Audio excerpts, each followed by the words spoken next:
हमारा इंडिया जो है एक बहुत बड़ा हब हो चुका है बीमारियों का। आप बीमारी का नाम लीजिए और ऐसा हो नहीं सकता कि वो इंडिया में ना हो। बल्कि अगर हम बीमारी की बात ना करें, अगर हम किसी प्रोडक्ट की भी बात करें ना, तो यार इंडिया हब हो चुका है। आपको मोबाइल फ़ोन्स बेचने हैं, भाई आप ऑल ओवर द वर्ल्ड कहीं भी हो, आप इंडिया में आके बेचो। यहाँ कंजम्पशन रेट बहुत ज़्यादा है, आदमी खरीदेगा ही खरीदेगा। आपको भाई बालों के लिए कुछ प्रोडक्ट बेचना है, हेल्थ के लिए कुछ प्रोडक्ट है, कपड़े, जूते, चप्पल, कुछ भी बेचना है, इंडिया में आ जाओ, बहुत कंजम्पशन है, लोग खरीदेंगे ही खरीदेंगे। बट अगर हम बीमारी की बात करें तो भाई जैसा मैंने बताया, ये एक हब हो चुका है हमारा। यहाँ तक कि जो एक हेल्थ रेट भी होता है यार, वो भी बहुत ज़्यादा ही है ऑल ओवर द वर्ल्ड। अगर हम कंपेयर करें तो यहाँ पे भाई हेल्थ इशू बहुत ज़्यादा है। खैर, अगर हम लोग आज बात कर रहे हैं थायराइड की, तो थायराइड क्या होता है? थायराइड भाई, थायराइड हमारे एक ग्लैंड होता है, हार्मोन, जो कि हमारा यहाँ पे होता है, गले में बटरफ्लाई शेप में होता है। ठीक है, अब पहले तो हम ये समझ लेते हैं कि भाई आपकी बॉडी में थायराइड कितना होना चाहिए। जैसे अगर आप जाओगे, आप टेस्ट कराओगे कहीं पे भी, किसी भी लैब में, तो वहाँ पे जो आपकी थायराइड की रीडिंग आएगी, वो अगर 5.0 से ज़्यादा होगी तो वो आपका हो जाता है हाइपोथायराइड। इसका मतलब आपका थायराइड ज़्यादा है, बढ़ा हुआ आया है। और अगर वही रीडिंग आपकी 0.4 से कम है तो वो आपका हो जाता है हाइपरथायराइड, यानी कि थायराइड कम आया है आपका। इसको थोड़ा सा ऊपर ले जाने की ज़रूरत है। 5.0 से ऊपर है तो उसको थोड़ा सा नीचे लाने की ज़रूरत है। इसमें जो आइडल रेट होता है, जो आइडल एवरेज होता है, वो होता है 0.3 टू 5.0 के बीच में आपका होना चाहिए, जिसको हम लोग मानते हैं नॉर्मल थायराइड। कि भाई अगर इस रेट के बीच में आ रहा है आपकी रीडिंग, तो इसका मतलब आपका थायराइड नॉर्मल है। तो वैसे थायराइड करता क्या है बेसिकली हमारी ह्यूमन बॉडी में? थायराइड का काम क्या है? तो थायराइड जो है वो हमारा मेटाबॉलिज्म परफॉर्म करने में हेल्प करता है। भाई वो स्पीड अप, हमारा जो मेटाबॉलिज्म है कितना अच्छा परफॉर्म करेगा, कितना लो परफॉर्म करेगा, कितना एवरेज परफॉर्म करेगा, वो डिपेंड करता है आपके थायराइड ग्लैंड पे, हार्मोन पे। भाई ज़्यादा अच्छी स्पीड होगी, कैलोरी ज़्यादा बर्न होगी। आपकी स्पीड कम होगी, कैलोरी रेट बर्न कम होगा, यानी कि फ़ैट इकट्ठा होता जाएगा। और अगर नॉर्मल होगा तो भाई बहुत अच्छा है, बैलेंस रहेगा, चीज़ें बैलेंस रहनी चाहिए, बहुत अच्छा रहता है। बाकी इसके कुछ साइड इफ़ेक्ट्स होते हैं अगर आपको थायराइड है। बहुत लोग होते हैं भाई जिनको थायराइड होता है, उनको पता भी नहीं चलता है, क्योंकि उसका एक इशू ये है, इशू कह रहा हूँ, उसका एक कारण ये हो सकता है कि अगर आपकी लाइफ बहुत एक्टिव है ना, तो आपको उतना ज़्यादा नहीं फील होगा। आप एक्सरसाइज करते हो, भागा दौड़ी करते हो बहुत ज़्यादा है, तो आपको उतना ज़्यादा फील नहीं होगा कि यार थायराइड मुझे है। लेकिन अगर जब कभी आप चेकअप कराओगे, पता चला आपको थायराइड आ जाएगा उसमें। तो थायराइड के सबसे जो मेन साइड इफ़ेक्ट्स होते हैं वो क्या होते हैं? देखो, वैसे तो बहुत सारे साइड इफ़ेक्ट्स होते हैं। लाइक अगर हम एक मोटा पकड़ लें कि भाई थायराइड के होते हैं 20 साइड इफ़ेक्ट्स, बट ज़रूरी नहीं है कि हर इंसान को वो 20 साइड इफ़ेक्ट्स हों। उसमें से भाई एक आध साइड इफ़ेक्ट कुछ को होगा, कुछ होगा। यानी कि देखो, हर इंसान की बॉडी अलग अलग होती है, सबको उस हिसाब से साइड इफ़ेक्ट्स भी हो सकते हैं, ऊपर नीचे बहुत आराम से हो सकता है। फॉर एग्जांपल, अगर हम साइड इफ़ेक्ट्स की बात करें, टायर्डनेस आपको फील होगी, थकान बहुत ज़्यादा फील होगी, आपको स्लीप नहीं आएगी, नींद आने में आपको प्रॉब्लम होगी, आपका जो रात का जो शेड्यूल होता है बिगड़ सकता है। बाकी आपको एंग्जाइटी की प्रॉब्लम हो सकती है। बहुत लोग को यार आजकल एंग्जाइटी भी बहुत ज़्यादा हो रही है यार, तो एंग्जाइटी की भी इशू हो सकती है। इसका मतलब ये नहीं है कि आपको थायराइड है, और भी बहुत चीज़ें होती हैं एंग्जाइटी के लिए, बट वो एक इशू हो सकता है। अगर आपको एंग्जाइटी की प्रॉब्लम है तो हेयर फॉल हो सकता है, बहुत लोगों को वेट गेन की प्रॉब्लम हो जाती है थायराइड के दौरान, बहुत लोग को वेट लॉस की प्रॉब्लम हो जाती है थायराइड के दौरान, सब चीज़ें हो सकती है। बाकी कोल्ड, ठंड लगना, भाई अचानक से आपको ठंड लग सकती है, कुछ एक पर्टिकुलर टाइम पे आपको भी ठंड लग सकती है। आपको sometimes you might feel low, down से फील करोगे साइकोलॉजिकली, जिसको हम लोग एंग्जाइटी में ले सकते हैं, हम लोग नर्वसनेस में ले सकते हैं, कभी कभी वो होता है थायराइड का। तो जैसा मैंने बताया कि भाई हर इंसान को थोड़ा सा ऊपर नीचे होता रहता है, ज़रूरी नहीं है एक सिम्टम हर आदमी को होंगे। लाइक अगर 50 लोग हैं, ज़रूरी नहीं है उन सब 50 लोगों को सेम सिम्टम होने वाला है। तो ये तो हो गई भाई थायराइड की बात। अब अगर हम ये कहें कि भाई अगर आपको थायराइड है तो आप उसे कैसे कंट्रोल कर सकते हो, मतलब आपको अपने डाइट में क्या चेंजेस लाने चाहिए, क्या ऐड करना चाहिए और क्या सब्ट्रैक्ट करना चाहिए। तो अगर हम पहले ऐड की बात करें तो देखो, सबसे पहले आपको 3 मिनरल्स ऐड करने हैं। पहला है आयोडीन। भाई आप सब जानते हो थायराइड की जो प्रॉब्लम होती है बेसिकली वो होती है डेफिशिएंसी ऑफ आयोडीन की वजह से। तो सबसे पहले तो आपको आयोडीन ऐड करना ही करना है। और आयोडीन की अगर हम बात कर रहे हैं तो मैं ये भी बता दूं कि आपको 150 यूजी ऐड करना है। डोसेज आप सोच रहे होगे कि भाई कितना डोसेज हम ले, 150 यूजी पर डे आपका आयोडीन कंजम्पशन होना चाहिए। दूसरा हमारा जो मिनरल होगा वो होगा जिंक। जिंक जो आपका होता है मिनरल, ये आपका ग्लैंड जो आपका होता है थायराइड ग्लैंड हार्मोन, ये आपका प्रोड्यूस करने में हेल्प करता है उसको। तो इसका कंजम्पशन आपको करना है एटलीस्ट 30 mg पर डे। आपका जो थर्ड मिनरल होगा वो होगा सेलेनियम।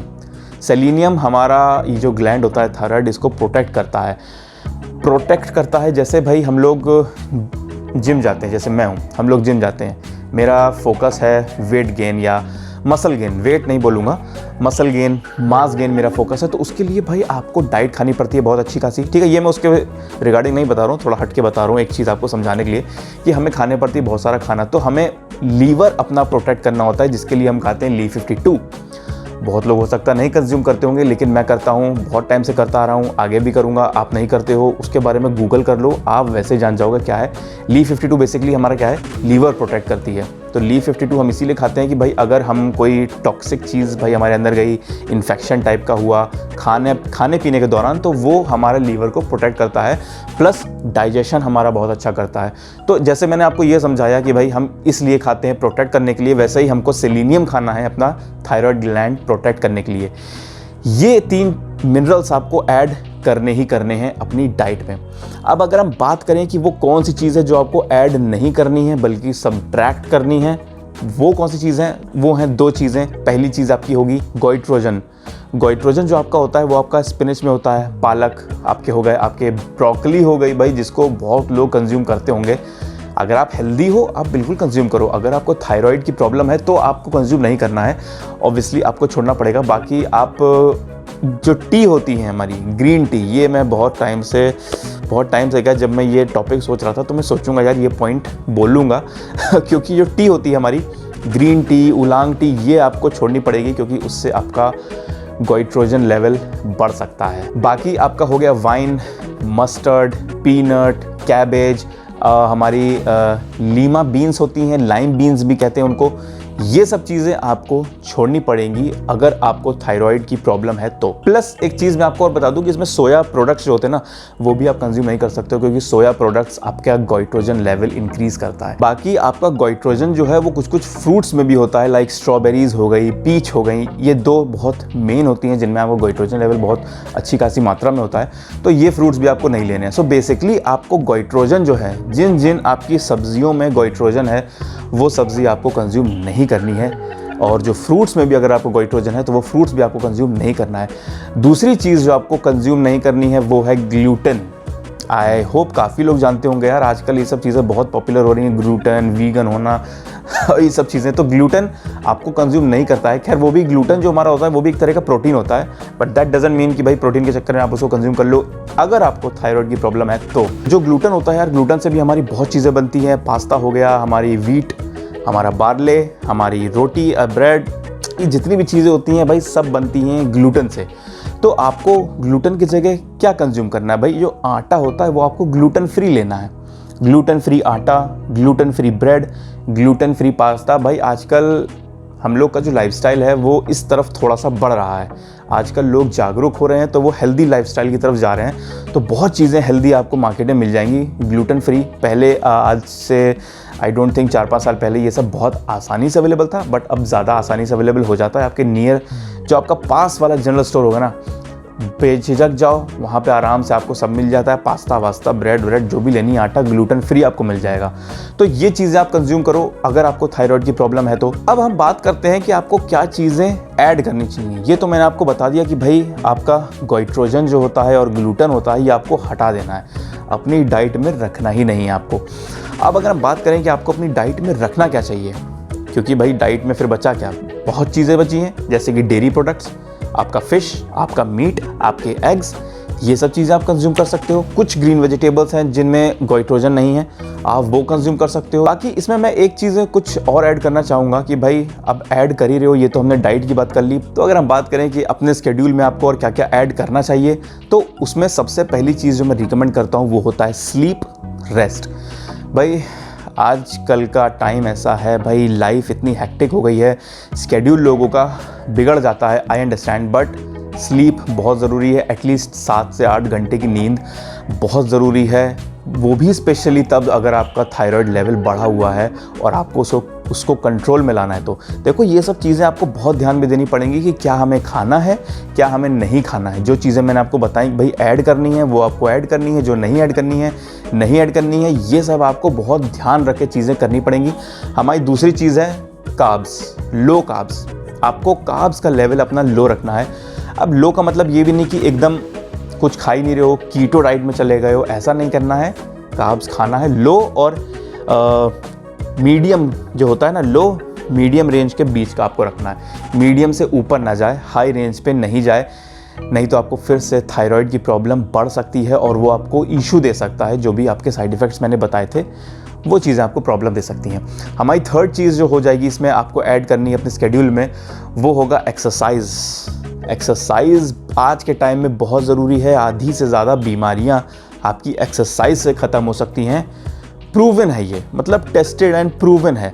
आजकल तो भाई ऐसा टाइम चल रहा है कि लोग योगा, मेडिटेशन, ये सब चीज़ें भी अडेप्ट कर रहे हैं। तो मैं तो सिर्फ एक्सरसाइज आपसे कह रहा हूँ, क्योंकि योगा और मेडिटेशन में क्या है कि बहुत लोग ये सोचते हैं कि it's a kind of boring thing, कि भाई उसमें कोई इन्जॉयमेंट नहीं है। तो इसीलिए मैंने वो चीज़ें भी हैं, बट मैंने आपको एक्सरसाइज ज़्यादा प्रेफर करता हूँ कि अगर आप एक्सरसाइज कर सकते हो, जिम जा सकते हो, घर पे वर्कआउट कर सकते हो, यार बहुत अच्छा है। You have to adept healthy life style to be healthy भाई, ताकि आप जब 60, 70, 80 साल के हो जाओ ना, तो आप 50 या 60 साल के लगने चाहिए। ये मेरा एम है आप लोगों के लिए।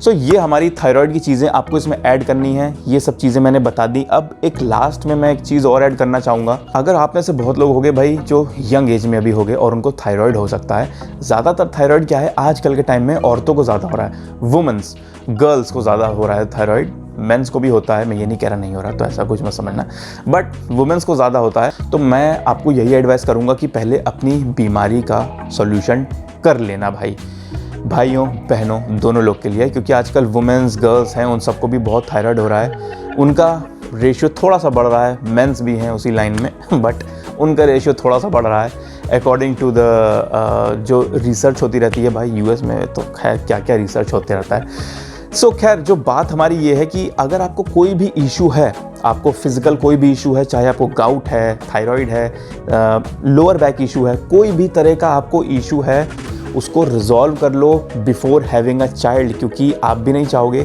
कि भाई आपका चाइल्ड को कुछ भी हेरिडिटरी टाइप का कोई भी उसको चीज़ मिले। तो इसलिए सबसे पहली चीज़ आपको रिजॉल्व करनी है before going for a baby. ये एक बहुत बड़ी एडवाइस है जो डॉक्टर्स आपको डेफिनेटली देंगे। और डॉक्टर से याद आया कि अगर आपको थायराइड है तो भाई बिल्कुल भी झिझकना मत, और ये सब नहीं गूगल और यूट्यूब पे आप सर्च कर रहे हो कि भाई कैसे मैं अपना थायराइड सही कर सकता हूँ। ऑब्वियसली ये सब चीज़ें हैं, जितनी चीज़ें आपको मैंने बताई हैं और भी चीज़ें आपको यूट्यूब पे मिल जाएंगी, गूगल पे मिल जाएंगी, आपको बहुत हेल्प मिलेगी। बट आपको डॉक्टर के पास डेफिनेटली विजिट करना पड़ेगा, क्योंकि वो आपको एग्जैक्टली बता पाएगा कि भाई आपका थायराइड जो है कितना कम है, कितना ज़्यादा है, भाई किस स्टेज पे है, आप इसको और कैसे प्रिवेंट कर सकते हो, आपको अपनी लाइफस्टाइल में क्या चेंजेस। मेडिकेशन ज़रूर देगा वो, आपको मेडिकेशन लेना है। कभी भी ये मत सोचना कि भाई मैं दवाई नहीं खा सकता, मैं दवाई नहीं खाऊंगा, नहीं भाई, वो बहुत ज़रूरी है, क्योंकि भाई इससे पहले चीज़ें आपके हाथ से बाहर निकल जाएं। मेडिकेशन एक ऐसी चीज़ होती है जो थोड़ा सा कंट्रोल में लाती है उसको। जब तक मेडिकेशन उसको कंट्रोल में लाएगी, आप अपने लाइफस्टाइल में ये सब चेंजेस कर लोगे भाई, अपनी डाइट थोड़ा सा इंप्रूव कर लोगे, अपना लाइफस्टाइल इंप्रूव कर लोगे, वो चीज़ इन टाइम ख़त्म हो जाएगी। हर चीज़ का सॉल्यूशन है, बस थोड़ा टाइम लगता है, थोड़ा लाइफस्टाइल चेंजेस करनी पड़ती हैं, थोड़ा सा कुछ ना कुछ ऊपर नीचे करना पड़ता है, एंड एवरीथिंग गेट्स फाइन। सो ये थी हमारी आज की वीडियो, जिसमें मैंने आपको थायराइड के बारे में पूरा आई थिंक ओवरऑल एक आइडिया दे दिया कि भाई आप किस तरह से थायराइड को सही कर सकते हो घर पे रह के भी। किस तरह से आप छोटे छोटे चेंजेस कर सकते हो, अपनी लाइफस्टाइल में चेंजेस कर सकते हो, अपने स्केड्यूल में, अपनी डाइट में। बट इसका मतलब ये नहीं कि आप डॉक्टर से नहीं मिलो, डॉक्टर से मिलना भी उतना ज़रूरी है। ये सब चीज़ें तो खैर हैं ही, वो आपको एक प्रोफेशनल एडवाइस देगा। बाकी अगर आपको एक स्पेशलाइज्ड डाइट प्लान चाहिए थायराइड के लिए तो कमेंट करके बताना। जितने ज़्यादा कमेंट आएंगे यार उसके लिए तभी मैं बनाऊँगा, अदरवाइज़ क्योंकि यार इन सब चीज़ों में बनाने में बड़ा टाइम लगता है यार। तो जितने ज़्यादा कमेंट आएंगे उसी हिसाब से मैं एक डाइट प्लान भी क्रिएट कर दूंगा थायराइड के लिए स्पेसिफिकली और स्पेशली, ताकि 2-4 महीनों में आपका थायराइड एकदम लो पे हो जाए या नॉर्मल हो जाए, एवरेज हो जाए।